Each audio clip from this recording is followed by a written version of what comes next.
Oh, there you are. Today on Woodturning, we're going to turn this into this. Tim's American Beauty was made by Robust Tools, America's premier lathe manufacturer. Quality hardened tool rests and live centers too. Robust. Built to turn wood. Enjoyed for a lifetime. Easy Wood Tools, best in class carbide wood turning tools.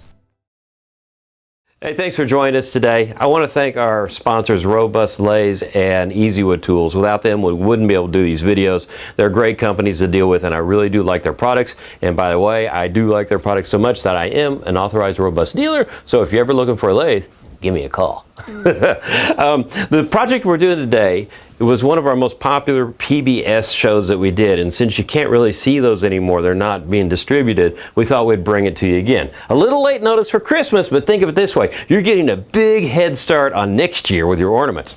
So the shipping tube ornament was designed by David Reed Smith. Really intelligent guy. He does some really cool stuff. And so you see we have shipping tubes here, we also have veneer over here, and then we have inlay. So what he thought about was he wanted to make a beautiful looking ornament without having to spend 25 bucks on a little piece of wood. The way he's designed this, we're going to surround this with veneer and inlay, and this will become a very expensive looking piece of wood for only a few cents.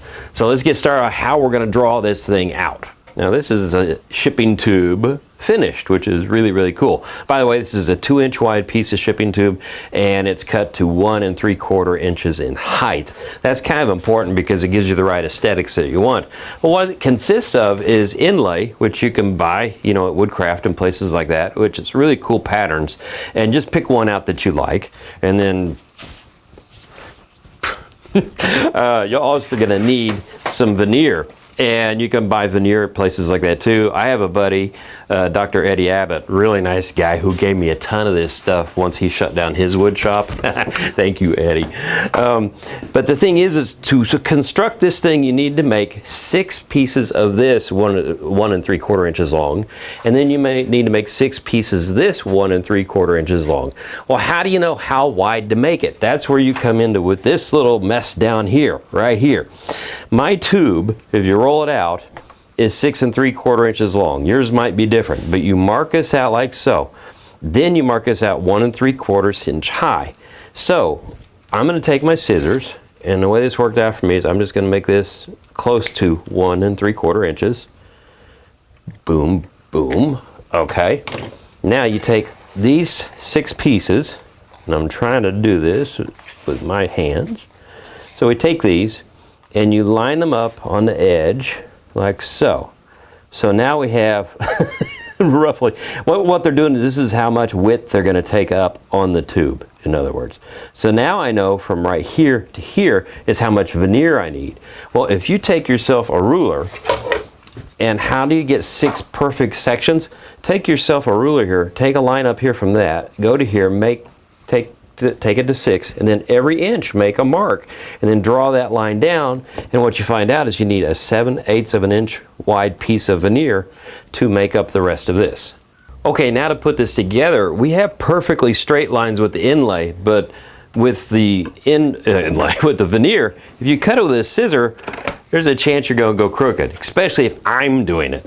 So what I found out was if I take a paper cutter, the paper cutter works really well at cutting quickly and without cracking the veneer also. So you can see, look how straight and clean that line is. So I highly recommend you use a paper cutter for the next few steps.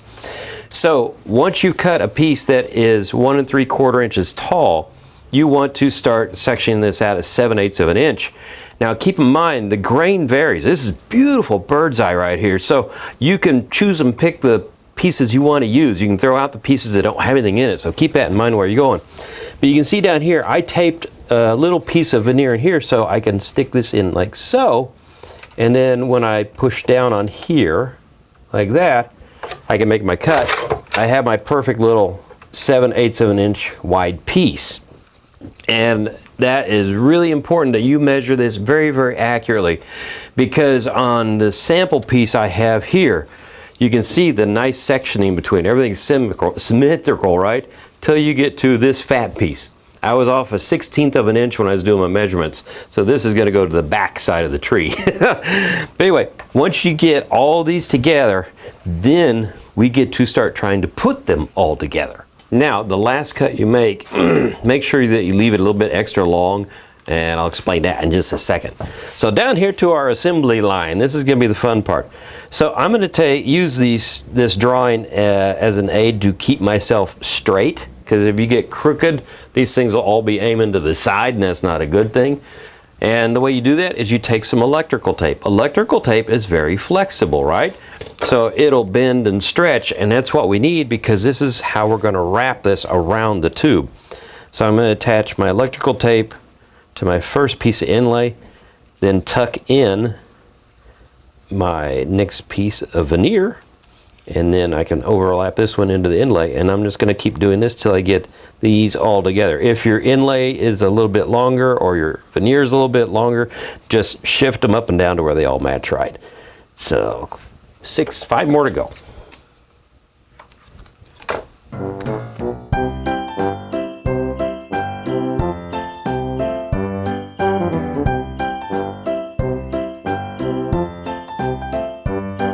So I went ahead and put a piece of blue tape on here. That's going to help us in a second. But one thing I forgot to mention is when you're cutting your veneer, make sure you cut the 1 3/4 inch length this way so it bends. If you do it this way, it snaps.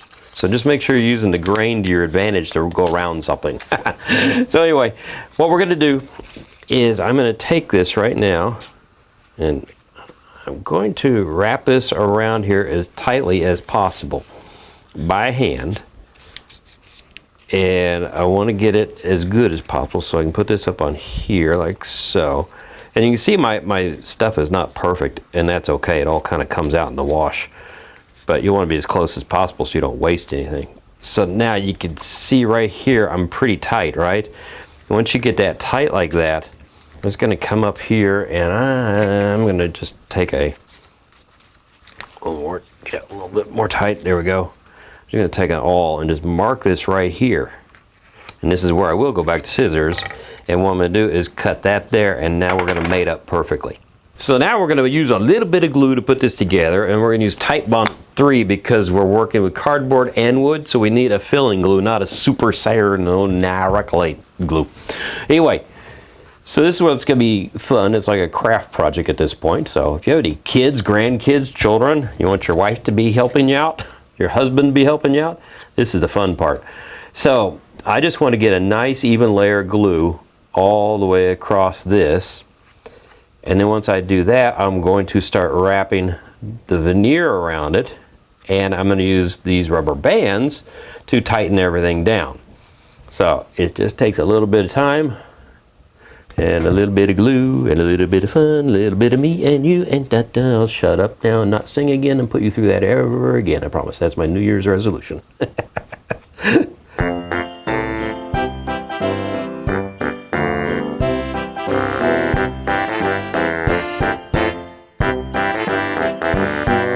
Now it's about time we're going to start playing with some real wood, right? So how does this thing go together? We have a little ball goes on top. We have a cap, we have a base, and then we have our lovely finial. And what I have right here is some walnut, and it's 2 inches thick. I mean, it's an 8x4. And I need to cut out 2 3-inch squares for the caps. That gives us a little extra room to play with in case we mess something up. I'm going to then cut out a 1 inch by 1 inch by 8-inch long piece to do the icicle off of, and then I'm going to use a little bit of scrap and probably cut about a 1 inch by 2 inch by 1 inch piece to make the ball.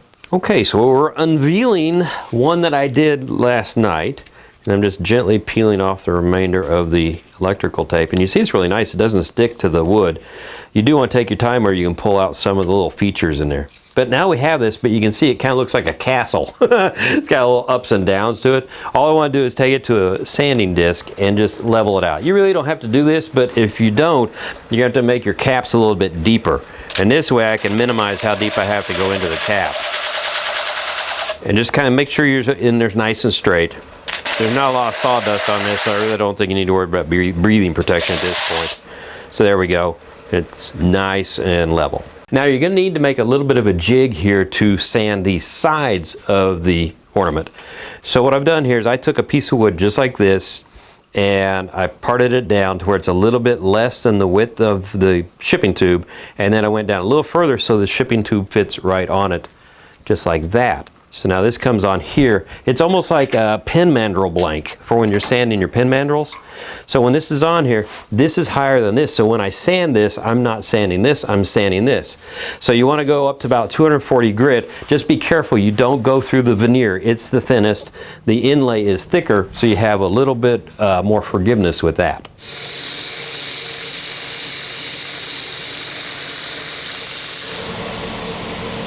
Okay, I'm putting on my first coat here of, wait for it, Yorkshire grit. I do think I said that right.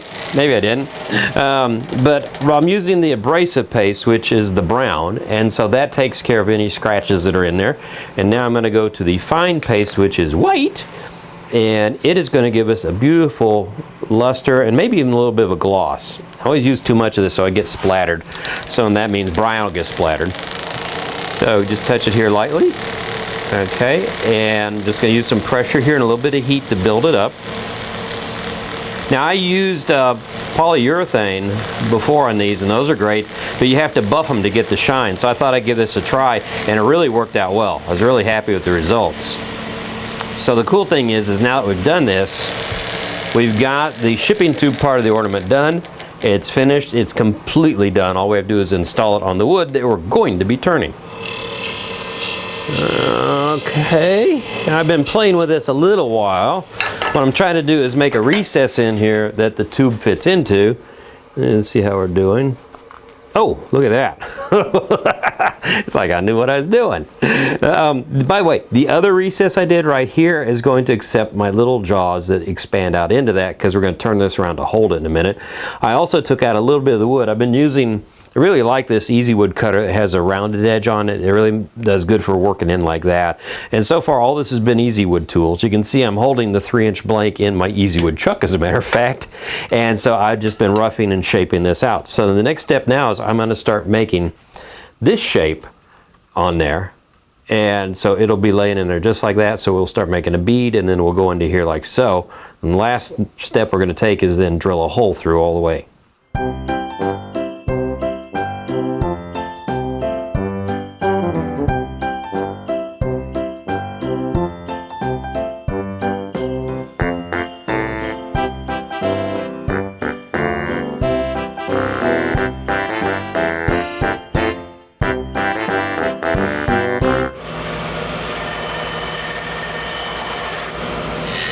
So I have this reverse mounted on my chuck now using the pin jaws, and I'm just relieving the edge here so the ball that goes on top will touch on the outer edge.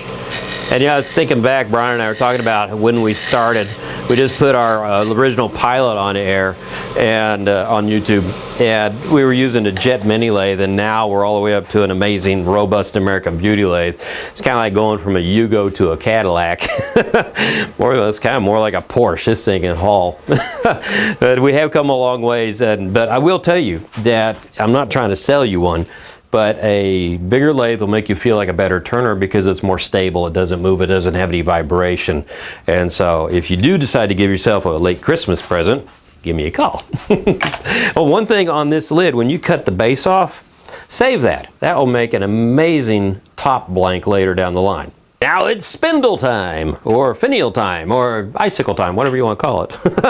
I've gone ahead and mounted the 1-inch piece of wood in my pin jaws, and I had my robust live center up here holding this end while I rough this out a bit. And I made this little tiny taper because this is the rubber chucky finial system. There's a little tiny, you can't see it, but there's a little tiny bearing in that end. So when I do this, it goes right over that little bit, and there's a bearing in here now that runs. So this doesn't spin, but inside there's a bearing going. This is really, really helpful for when you're doing something this delicate and this thin. So anyway, now that we're set up with that, I'm just going to start working my way back. Use your imagination and make any type of icicle that you want. I think any shape you want will be perfect for this. Just depends on how daring you are.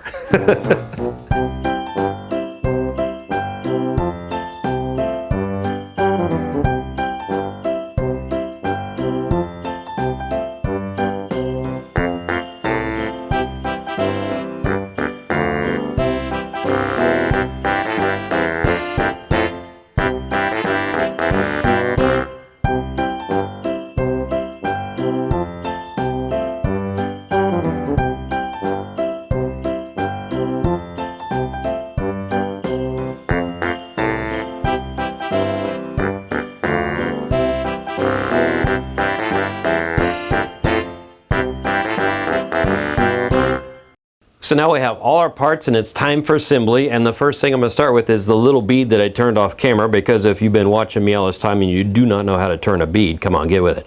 This, by the way, is a barbed fish hook. I cut the hook part off, but there's little barbs on the neck, really hard to see. But when you push that in there, it locks in there. You can use glue, which is not a bad idea to give yourself some backup, but that works perfectly. Now, I'm going to take it, you insert it into the lid like so. That looks good, right? And then this goes to, I made an arrow on here so that, no, that goes that way. Then this one goes this way like so. And then here's our finial. I'm going to do two hands on this. This is tight. Our finial, our icicle. I got to call it the right thing. It's right season, right? There we go. So anyway, there you go. And you see the tight bond off to the side over here? That's what I'd use inside to glue all this up. Super glue might not get through the cardboard really well. But anyway, that is how you make a shipping tube ornament. So until the next time on wood turning, oh, by the way, you only got like 1 or 2 days to get this done before Christmas. But if you can't do it, think of it as a gift from me. You now have 365 days to get it done for next year. Keep turning.